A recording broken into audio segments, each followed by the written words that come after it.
Howdy folks, welcome back to my channel. I've got kind of a fun video for you today. And you know, this video is not gonna have any playing in it. It's gonna be all talking. So if you're the type of person that doesn't like the talking videos, you might wanna skip this one. But it is gonna talk about gear and fun, cool pieces of gear. So anyway, you know, just like you guys, I subscribe to a lot of different channels on YouTube. And some of them are synth-centric or guitar-centric or bass-centric or recording-centric. And some of them are multi-instrumentalists like me. But I've noticed that it seems to be almost every channel at some point they do a video that's like 10 pieces of gear I regret selling, or, you know, I wish I still had these pieces of gear, or whatever. And, you know, I thought I needed to do that, but I just want to caveat it with regret is a really strong word. I mean, you know, if you look at the scheme of your kind of musical development, sometimes you really need a different amp or a different effect pedal or whatever it is, and sometimes the only way to get there is to sell the one that you have. So, okay, so first up is my Ampeg GT-10 guitar amplifier. Now, as far as Ampegs go, this is not a particularly sought after guitar amp. People like the old Jets, the Reverberockets, the old tube stuff. This thing was from 1972 and it was solid state, so it's not like a super sought after piece of gear. And I actually had some rarer Ampegs that are not on this list. And I certainly had some other guitar amps that were pretty cool as well. But the reason that I liked this one so much is it was really light. It had a 10-inch speaker. It was really light. It sounded great. Again, it was solid state, but it had a built-in spring reverb. So it was a little bitty amp like this, and it had a built-in spring reverb, and you just don't find that nowadays. And so one of the things that I liked so much about it is the power switch actually lit up. And when I say that, I don't mean there was a light next to it. The switch itself would light up, and it's just a silly little thing, you know, 1970s kind of trinket that they added, but I loved that so much. Just click and it would light up. And I don't know, I just loved that amp, and I'm really sorry that I got rid of it. Okay, another piece of gear that I wish I still had is I had a Dillion, maybe is how you say that. I've heard it said both ways, but it was an SG Jr copy. And they were a company, Dillion, however you say it, they were a company that they made, I believe they were in China, and they made knockoffs of vintage guitars. So they would make like a vintage Les Paul or a vintage Strat or whatever, in this case an SG, and they would make them really close, like all the cuts and designs and angles and styling was really, really close to the original. I mean, much closer than a lot of the, you know, sanctioned copies that were out there. And so it just really felt like a vintage guitar. It had the nice, thick, chunky neck and everything. And I got that one on the used market. And the previous owner had taken it and had gutted all the parts out of it and redid it. And he put CTS pots, he put a paper and oil capacitor, he put a Boutique P90 in it. I think it was a Fralin, I don't remember for sure. But he put a nice, you know, pickup in it. He changed out the tuners, everything. And it played so good and sounded so good, and it just had a mojo to it.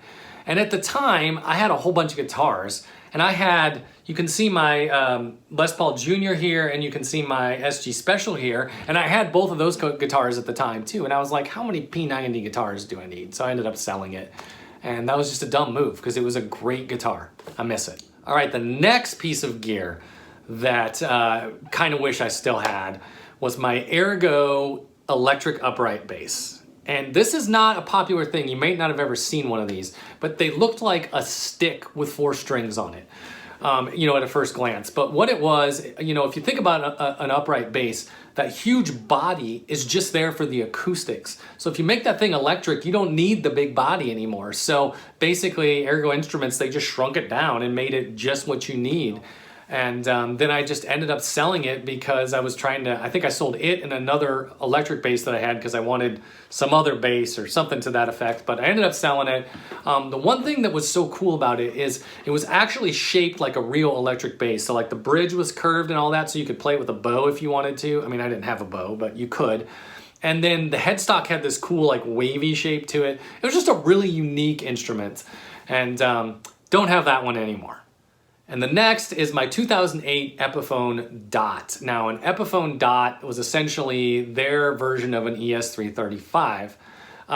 They were very well made though, and had great tone, but they didn't have very good electronics in it. Well, this is another one that I got on the used market, and the previous owner had gutted the electronics and filled them back in with really nice, like, boutique class electronics, and I had gotten it on the used market for, like, you know, a little bit of nothing. At the time, one of my coworkers, his son was in high school or elementary school, I think it was, maybe junior high, something like that. But he has a kid that was in band, and I think he was playing trumpet or something, and he wanted to switch to guitar. And so my coworker tells me that he was going to take his kid out to a pawn shop, and the kid had saved up $200, and they were going to see how nice of a guitar they could get with $200, or, you know, something to that effect. And I said, dude, don't do that. I've got like 9 guitars at home. I'll find one that I'll sell to you. And so I went and I started looking through my guitars, and I really liked that one, but I was like, you know what? This would be a great guitar for a kid to learn on because it had a great action. It played good, had so many sounds in it. And so even though I loved it and it was worth way more than $200, I ended up selling it to this kid for $200. And so in that way, I don't regret it. And then the best part of the story is, you know, I quit that job. I since lost contact with all those. But a few years after that, he actually got a hold of me on LinkedIn. And he said that his son still played that guitar all the time. And he was actually wearing the finish off of it in a couple spots. So in that way, it was the right thing to do. And I don't regret it at all. And the next piece of gear that I wish that I still had is my Alesis Micron. So it was a keyboard synthesizer that had 37 keys. They were very compact and they really sounded good. It had like big fat analog type tones in it. And I don't think it was actually analog. Actually, it might have been. I don't remember for sure if it was analog or analog simulation, but it had these just big fat analog tones and just sounded great. And then, you know, about that time, the Arturia Mini Brute came out, and I just fell in love with that thing. And I ended up selling the Micron and something else. I forget what else I sold. But I ended up selling a couple pieces of gear to get the Mini Brute. And I still got the Mini Brute, so in that way, I guess it was a good move. But I do miss that Micron. It was just such a cool little keyboard. The next piece of gear is my Fender Highway 2 bass. And if you're saying, I've never heard of a Fender Highway 2, well, that's because it didn't really exist. Let me explain. One of my friends at the time who was into modifying stuff, he had bought a Highway 1 bass and he just wanted the neck off of it. But in order to do that, he had to buy the whole bass. And so he had this body where it was a Highway 1 P bass body. And by the way, the Highway 1s were all made in America, very high quality stuff. And so he had the body there and he was like, I don't know what I'm going to do with it. So I said, well, why don't you sell it to me, make some quick money back? Or I think we might have actually talked about it before he even bought it. I don't remember for sure. But anyway, the point was I ended up getting this body. Well, time goes by and I'm, you know, searching online, got in my eBay auctions, you know, for Fender necks or whatever. And a Highway 1 jazz bass neck comes up. And I can't remember what the price is now, but it was like really, really reasonable. So I end up buying this neck. So I get the Highway 1 jazz bass neck and I've got the Highway 1 P bass body. And I put them together and I was like, it's a Highway 2 because it's a Highway 1 plus a Highway 1. So I put them together. Then I started to get crazy with it and I bought a black pick guard for it, replaced the white pick guard with a black pick guard. And then because it was a P bass, but it had a J bass neck, I put J bass knobs on it. And then I took the neck plate and had it engraved with Highway 2 on the back of the neck plate because I just really went off the deep end. But anyway, so I had this one-of-a-kind bass that nobody else had, and it played so good, and I sold it. And the next one, this one really kind of pains me, but it went to a good home. So I actually had a 1998 Orville Les Paul Goldtop. Now, if you're not sure what an Orville is, so go back to the 90s and there was this trend where like Fender was making the Squier guitars in Japan and some of the other companies were doing similar things. Gibson created this Orville line that they made in Japan and they thought that these Japanese guitars were going to be poor quality because, you know, nobody could make a guitar like the Americans, or so they thought. And then what happened is they came off the line in Japan and they were just outstanding quality. They rivaled the American stuff and they cost an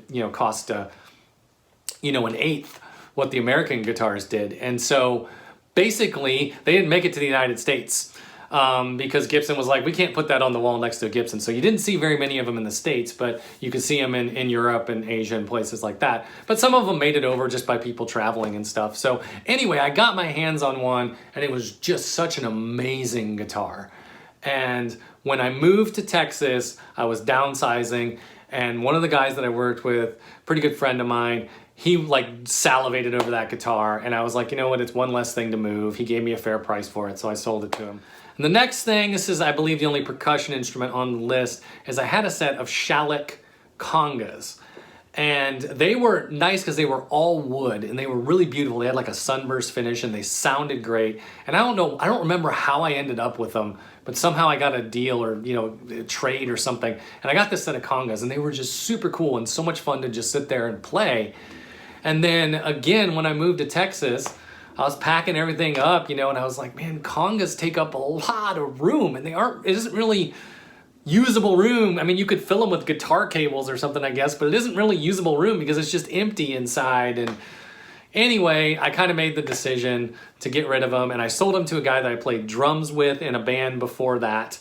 And so, you know, I knew that he'd take care of them and give them a good home. So I ended up selling them to him. So another piece of gear, and a guitar specifically that I regret, I had a 1999 Danelectro U2, and it was in that green finish.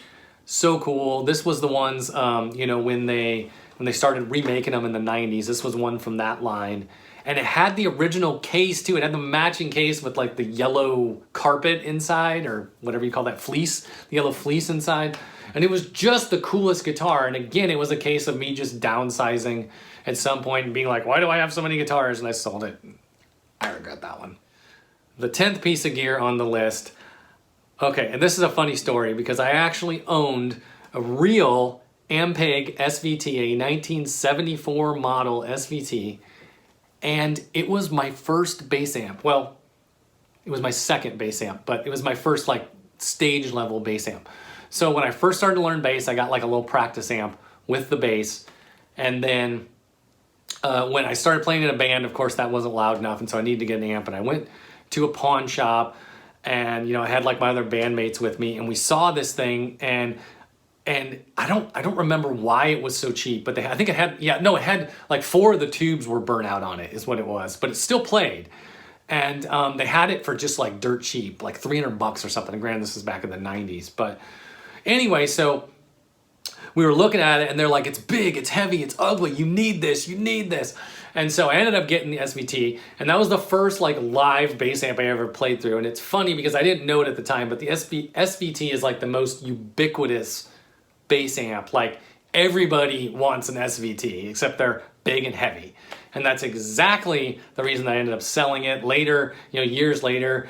I was still playing in a band, but I lived in a second floor apartment. So every time I would go to band practice, I had to carry that heavy thing down the steps into my car, then back out and back. And it was just like, I can't do this. So I ended up selling it, getting a much lighter amp. And, you know, it was what I had to do at the time. But gosh, I would love to have that SVT again because nothing sounds like an SVT.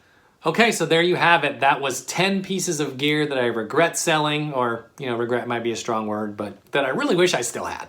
So there you go, just a fun little video today. And if you like what I do on this channel, why don't you go ahead and hit that subscribe button below. I'll see you guys in the next video.